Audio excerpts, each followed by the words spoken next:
How did Jesus understand himself? Hello, what's the first image that comes to your mind when you think of Jesus?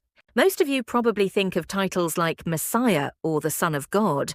However, according to theologian Marcus Borg, Jesus' own self-understanding was actually different from how his disciples or the later church understood him.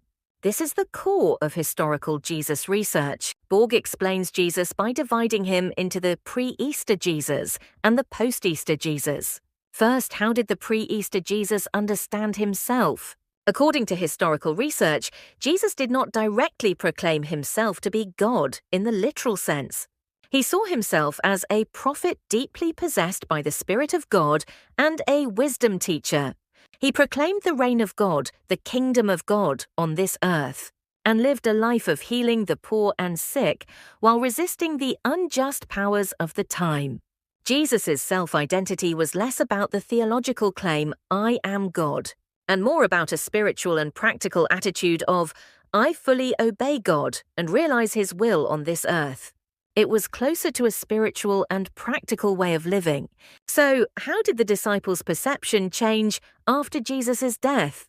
It was the experience of the resurrection that changed everything. Through Jesus' resurrection, the disciples realized that he was beyond even death, a living presence of God.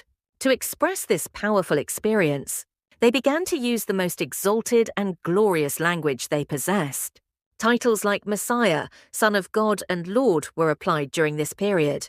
These titles were not historical language recording Jesus' life, but theological confessions of the community that experienced him after the resurrection.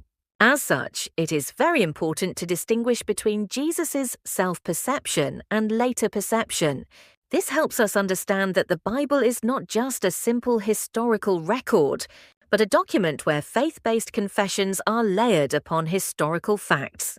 Through this, we can believe in Jesus not just through doctrine or logic, but move toward a faith where we learn from his life, follow his spirit, and experience a living relationship with him.